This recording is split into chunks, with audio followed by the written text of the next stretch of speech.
পাৰে ঘৰ সৰা ঘৰ মোচা কাপোৰ ধোৱা জাবৰ পেলোৱা বাচন ধোৱা সকলোখিনি কাম কৰি দিব পাৰে আনকি হাতত কোৰ এখন দি দিলে গোটেই মাটি চহাই পেলাব একেবাৰে খেতি বাতিৰ কথা একো চিন্তাই কৰিব নালাগে আপোনালোকে আৰু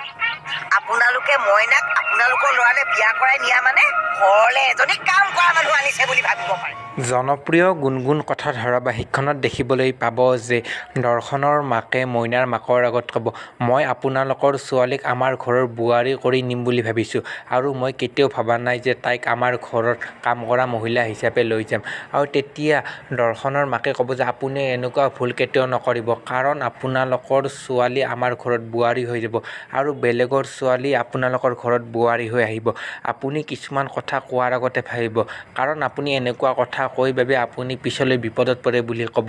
আৰু তাৰ পিছতে মইনাৰ মাকে ক'ব যে আপুনি মোৰ ওপৰত কিয় ভুল তোলাইছে মইতো একো ভুল কথা কোৱা নাই মইনাই সকলোবোৰ কাম কৰিব জানে আৰু সকলোবোৰ কাম কৰিব পাৰে বাবেহে মই আপোনাৰ আগত কৈছোঁ আৰু তেতিয়া দৰ্শনৰ মাকে ক'ব যে মই আপোনাৰ সকলোবোৰ কথা বুজি পাইছোঁ কিন্তু বোৱাৰী আৰু কাম কৰা মানুহৰ মাজত বহুতখিনি পাৰ্থক্য থাকে বুলি ক'ব এতিয়া বাৰু সঁচাকৈ মইনাৰ মাকে জানো দৰ্শনৰ মাকক কি ক'ব এই সকলোবিলাক আজি দেখিব আনফালে আপোনালোকে দেখিবলৈ পাব যে অধীৰতে এতিয়া গুণগুণক ক'ব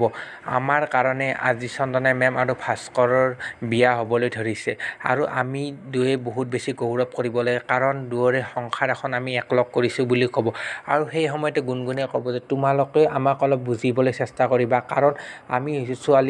ছোৱালী মানুহৰ মনত কি চলি থাকে ল'ৰা মানুহে কেতিয়াও নুবুজে আজি যদি ভাস্কৰে